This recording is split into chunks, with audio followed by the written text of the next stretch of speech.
الله الرحمن الرحیم. تر ټولو د مخه د افغانستان اسلام پاله ولس ته سلامونه وړاندې کوم. السلام علیکم ورحمت الله وبرکاته. زمون نننی موضوع هم د تمیز محکمې لخوا د تحتانی محکمو د نقض د وجوهاتو اړوند ده. تر دې د مخه د تحتانی محکمو د نقض 14 وجوهات بیان شوي وو. په نننۍ خپرونه کې هم شروع له 15 نقض څخه کوو. 15 نقض یعنی که یوې محکمې د بیع په صحت حکم کړی وي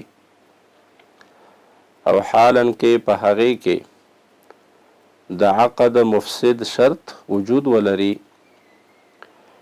یا نسبت د صحت شهودو ته د مرض د شهودو په ترجیح حکم شوی وي یا د حدوث پر شهودو د قدم شهودو ته ترجیح ورکول شوی وي او یا د زیاتوالی پر شهودو د نقصان شهودو ترجیح او د تقدیم حق منتلی وي، نو موضوع د تمیز د غور وړ او د ارجاع موجب ده. حاصل او مقصد یې دا دی، یعنی کله چې تمیز محکمې ته د لاندنیو محکمو له طرفه مثلا د بیع و دوسیه راشي او په هغې کې فیصله د بیع په اړه د صحت شوی وي، په داسې حال کې چې په بیع کې مفسد شرط هم موجود وي او یا محکمې د صحت د شاهدانو پر ځای د مرض د وخت شاهدانو ته ترجیح ورکړي وي او یا محکمې د حدوث شاهدانو پر ځای د قدم شاهدانو ته ترجیح ورکړي وي او یا د نقصان شاهدانو ته ترجیح ورکړي وي د زیادت پر شاهدانو باندې او یا مثلا مدعی دعوه کړي وي پر مدعی علیه باندې د لږو او کمو روپو مثلا د 1,00,000 روپو دعوی کړي وي او شاهدانو شهادت او گواهی ادا کړي وي د 2,00,000 روپو چې د مدعی پر مدعی علیه 2,00,000 روپۍ دي او حالاً کې مدعی د شاهدانو له دغه شهادت او گواهی سره موافق هم نه وي ځکه د مدعی دعوا د 1,00,000 روپو وه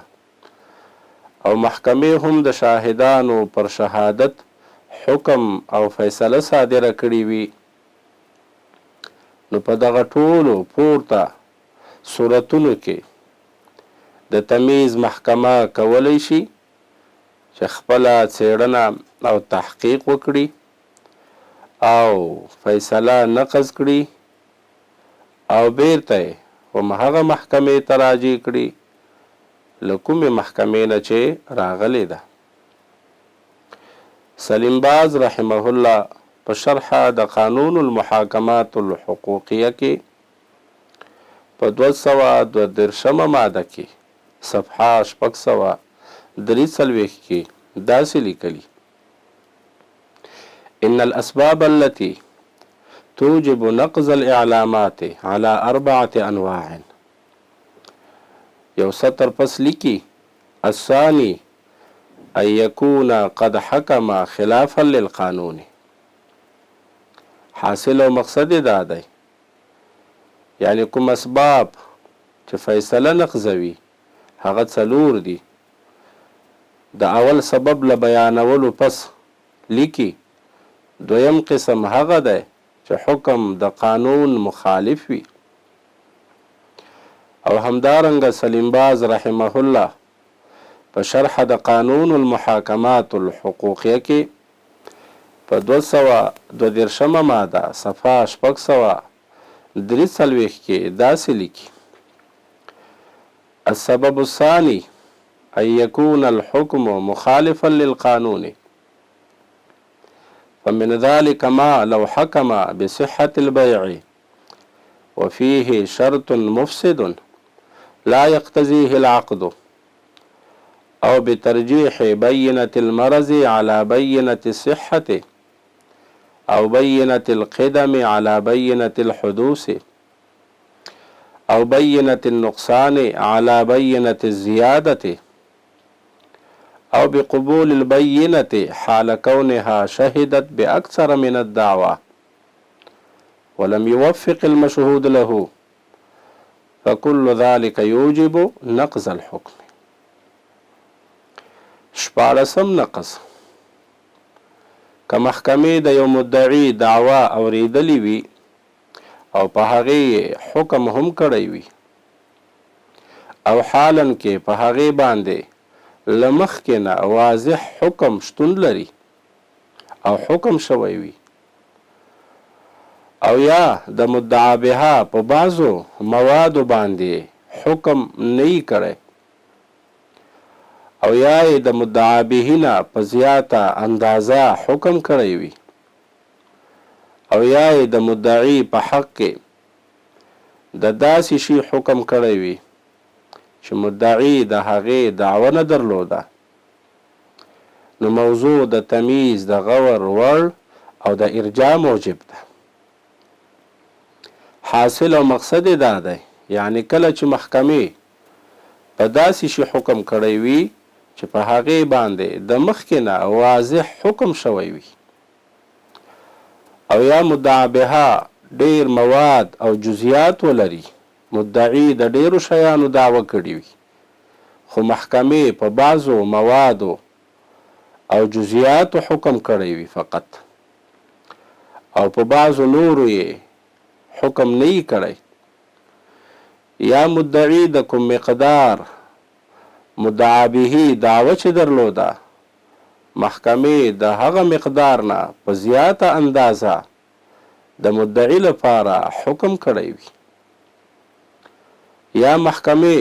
د مدعي په حق کې د داسې شي حکم کړی وي چې مدعي د هغه شي هیڅ دعوه نه درلوده، نو په دې ټولو صورتونو کې د تمیز محکمه کولی شي چې فیصله د تحتانی او لاندې محکمو نقض کړي او بیرته یې خپلې مرجع ته راجع کړي. سلیم باز رحمه الله په خپل کتاب شرح قانون المحاکمات الحقوقیه کې په 222 ماده صفحه 645 صفحه کې داسې لیکلي: لو سمعت المحكمة دعوة وحكمت بها وكان قد حكم بها قبلا حكما أضحى مبرما، وكذا لو أهمل الحكم ببعض المواد المدعى بها أو حكم للمدعي بأكثر مما ادعى أو حكم له بشيء لم يدعه أصله. ولسم نقص: که د تحتانی محکمو لخوا یعنی د ابتدایی او مرافعه محکمو لخوا په یوه فیصله کې د ملزمو شهودو تزکیه نه وي شوي، نو دا فیصله هم د تمیز د غور وړ او د ارجاع موجب ده. حاصل او مقصد یې دا دی چې کله د تحتانی محکمو څخه د ابتدایی او مرافعه محکمو لخوا یوه دوسیه د تمیز محکمې ته راشي او تحتانی محکمې بنا په شهادت فیصله صادره کړې وي، د شاهدانو پر گواهی او شهادت فیصله صادره کړې وي او هغه شاهدان ملزم هم وي، یعنی دغه شاهدانو پر شهادت او گواهی کولو د مدعی په حق او نفع حکم هم صادر شوی وي. البته په دې صورت کې محکمې د هغه شاهدانو تزکیه نه یې کړي، تزکیه ترې پاتې شوي وي، نو د تمیز محکمه کولی شي چې فیصله د تحتانی محکمې نقض کړي او بیرته یې خپلې مرجع ته راجع کړي. سلیم باز رحمه الله په شرح قانون المحاکمات الحقوقیه په ماده 213 صفحه 652 کې داسې لیکلي: ولكن إذا ظهر من أوراق الضبط التي هي أساس الإعلام أن ما ذكر فيه مخالف للحقيقة والواقع بأن تبين منها مثلا أن الشهود لم يزكوا سرا، یو سطر پس لیکي فحينئذ ينقض الحكم. حاصل یې دا دی یعنی کله چې کومه محکمه فیصله وکړي، البته چې کوم احوال او کیفیات په فیصله کې درج وي هغه موجب د نقض وي او د قانون مخالف وي. مثلا د شاهدانو سری تزکیه نه وي شوي، نو په داسې وخت کې د تمیز محکمه کولی شي چې حکم د تحتانی محکمې که د ابتدایي وي که د مرافعه محکمې نقض کړي او بیرته یې د اصلاح لپاره هغې محکمې ته راجع کړي. 18 نقض که محکوم علیه او هغه څوک چې د چا پر خلاف فیصله صادره شوې د تمیز د میعاد له تېرېدو نه وروسته وفات شي،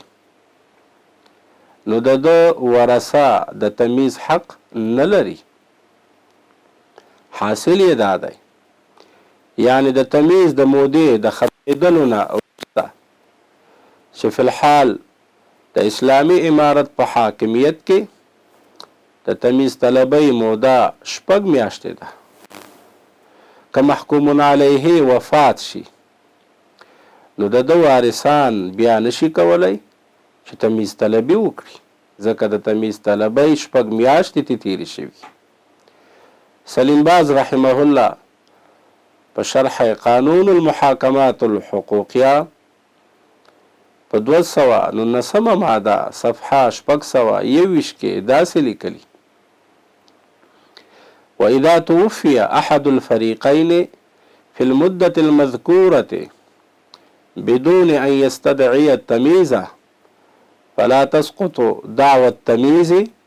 إلا بعد أن يبلغ الإعلام المذكور إلى ورثته. او سلیم باز رحمه الله په خپل کتاب شرح قانون المحاکمات الحقوقیه په 219 ماده صفحه 622 صفحه کې داسې هم لیکلي: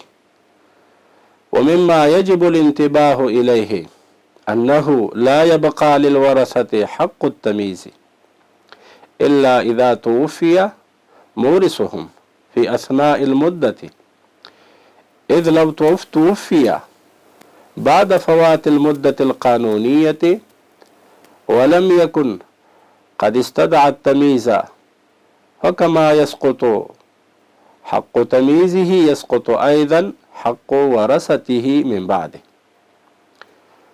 حاصل یې دا دی یعنی هغه څه چې ځان ترنه خبرول ضروري دي هغه دا دي چې د مړي ورثو ته حق د تمیز طلبۍ نشته مګر که د دوی مورث د تمیز طلبۍ په موده کې وفات شي، نو بیا د دغه متوفا وارثان حق لري د تمیز طلبۍ. البته که د قانوني مودې نه پس وفات شوی وي چې 6 میاشتې دي، نو په داسې حال کې چې مورث او متوفا هم د تمیز طلبۍ غوښتنه نه وي کړي، نو بیا لکه څنګه چې د دغه متوفا او مورث حق د تمیز طلبۍ ساقطیږي، همدارنګه د ده نه پس د ده د ورثو حق د تمیز طلبۍ هم ساقطیږي. مقصد او حاصل یې دا دی یعنی که احد الفریقین که مدعی وي او که مدعا علیه وي په موده د تمیز طلبۍ کې وفات شي، نو حق د تمیز طلبۍ نه ساقطیږي او ورثو ته هم د تمیز طلبۍ حق حاصل دی. البته که د قانوني مودې نه چې 6 میاشتې دي بعد وفات شي، په داسې حال کې چې متوفا په خپل ژوند کې تمیز طلبي نه یې کړي، نو د ده نه بعد د ده د ورثو حق د تمیز طلبۍ هم ساقط دی. 19 نقض که د دعوې شرعي شروط او د شهادت اساسی شروط او نور هغه شیان چې د یوې شرعي صورت دعوې سره لازم وي د مرافعي په فیصله کې ونه لیدل شي، که څه هم د معترض اعتراض پرې نه وي شوی، د تمیز وړ دی. حاصل او مقصد یې دا دی، یعنی کله چې د مرافعي محکمې په فیصله کې نقصان وجود ولري، مثلا د دعوې شرعي شرطونه نوي لیکل شوي او یا د شهادت او د گواهی بنیادی شرطونه نوي لیکل شوي او یا په صورت دعوه کې کوم شیان چې لازم وي هغه نوي لیکل شوي، نو د تمیز محکمه کولی شي چې هغه فیصله وروسته د خپلې څېړنې او تحقیق نه نقض کړي، اگر که دغه نقصانات معترض په خپله اعتراض پاڼه کې نه لیکلي. سلیم باز په خپل کتاب شرح قانون المحاکمات الحقوقیه په 241 ماده صفحه 655 او 645 کې داسې لیکلي: اذا كان في الاعلام مخالفة صريحة للقانون وأصول المحاكمة ينقض، وإن لم تكن الاعتراضات التي تورد لأجل نقض ذلك الإعلام كافية للنقض. او سلیم باز رحمه الله په خپل کتاب شرح قانون المحاکمات الحقوقیه په ماده 241 صفحه 655 او 645 کې داسې لیکلي: اذا وجد في الاعلام مخالفة صريحة للقانون او لأصول المحاكمة ولم يعترض عليه مستدعي التمييز من هذه الجهة بل من جهة أخرى لا توجب نقض الحكم، ومع ذلك ينقض الحكم بشرط أن تكون المخالفة لأصول المحاكمة متعلقة في الوظائف العائدة إلى المحكمة. الخ مقصد او حاصل یې دا دی، یعنی کله چې معترض په اعتراض پاڼه کې داسې نقصانات نه لیکلي کوم چې فیصله کې موجود وي، نو که د تمیز محکمې ته هغه نقصانات د فیصلې معلوم شول او هغه شرعي نقصانات ول، نو د تمیز محکمه کولی شي چې فیصله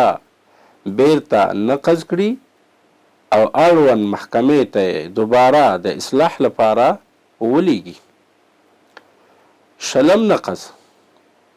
که په دعوه او د دعوې په ځواب شهادت، دفع، جرح او د حکم په موقع کې د شرعي او اصولي مقرراتو په خلاف رفتار شوی وي، موضوع د تمیز وړ ده. حاصل او مقصد یې دا ده، یعنی کله چې په دعوه یا د دعوې په ځواب کې یا په دفع دعوه کې یا په جرح کې یا په حکم کې د شرعي او اصولي قوانینو خلاف تک شوی وي، نو د تمیز محکمه کولی شي چې فیصله بیرته نقض کړي او اړوند محکمې ته دوباره د اصلاح په طور واستوي. لکه څرنګه چې سلیم باز رحمه الله په خپل کتاب شرح قانون المحاکمات الحقوقیه ماده 210 صفحه 652 کې داسې لیکلي ان الاحوال والكيفيات المدرجة في الإعلام المستدعي نقضه لتكون مدارا للحكم تعد حقيقية في محكمة التمييز على أنه إذا تبين أن تلك الأحوال والكيفيات مجروحة بالنظر إلى أوراق الضبط التي هي أساسها أو بالنظر إلى السندات والأوراق التي أبرزها الفريقان حين المحاكمة ينقض حكم الإعلام إلى آخره. يعني حاصل و مقصد یې دا دی هغه احوال او کیفیات کوم چې په هغه فیصله کې درج دي چې هغه د نقض غوښتونکي وي او هغه احوال او کیفیات د حکم د پاره مدار وي او هغه احوال او کیفیات چې په تمیز محکمه کې حقیقي ګڼل کیږي په دې معنی چې کله دا واضح شي چې دغه احوال او کیفیات د ضبط اوراقو ته په کتو مجروح دي نو هغه اوراق کوم چې د فیصلې بنیاد ده او یا هغه سندونو او اوراقو ته په کتو کوم چې طرفینو د محاکمې په وخت ښکاره کړي وي او محکمې پرې خپله فیصله بنا کړي وي نو بیا دغه فیصله قابل د نقض او د ارجاع وړ ده. مقصد یې دا دی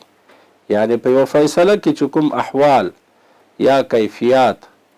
چې په هغې باندې د فیصلې حکم ولاړ وي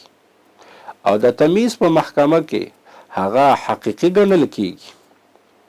نو که په یو فیصله کې دغه احوال مجروح وي قابل د اعتراض وي د ضبط اوراقو ته په کتو یا هغه سندونو او اوراقو ته په کتو کوم چې طرفینو په وخت د محاکمې کې محکمې ته راوړي وي لکه صورت دعوه دفع دعوه وغیره نو هر کله چې دغه مذکوره احوال او کیفیات سم نه وي بلکې مجروح وي قابل د اعتراض وي نو تمیز محکمه کولی شي چې فیصله بیرته نقض کړي او اړوند محکمې ته دوباره د اصلاح لپاره واستوي. او سلیم باز رحمه الله په خپل کتاب شرح قانون المحاکمات الحقوقیه په شرح د ماده 210 صفحه 652 کې داسې لیکلي ولكن إذا ظهر من أوراق الضبط التي هي أساس الإعلام أن ما ذكر فيه مخالف للحقيقة والواقع بأن تبين منها مثلا أن الشهود لم يزكوا سرا أو أن المدعي لم يحلف يمين الاستظهار فحينئذ ينقض الحكم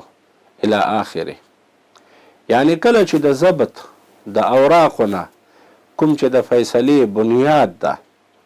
دا ښکاره شي چې کوم څه چې په هغې کې لیکل شوي هغه د حقیقت او واقع سره مخالف دي لکه مثلا دا ښکاره شي چې د شاهدانو سري تزکیه نه ده شوې یا مدعي د استظهار قسم نه دی کړی نو په دغه وخت کې حکم به د تحتانی محکمې نقض کیږي. حاصل یې دا دی چې کومې پاڼې چې د فیصلې بنیاد وي نو که په هغې کې او په هغې پاڼو کې داسې څه لیکل شوي وي چې د حقیقت او واقع سره مخالف وي مثلا د شاهدانو سري تزکیه نه وي شوي یا مدعي ته د استظهار قسم نه وي ورکول شوی نو د تمیز محکمه کولی شي چې دغه شان فیصله نقض کړي او اړوند محکمې ته دوباره د اصلاح په نیت واستوي. وآخر دعوانا ان الحمد لله رب العالمين.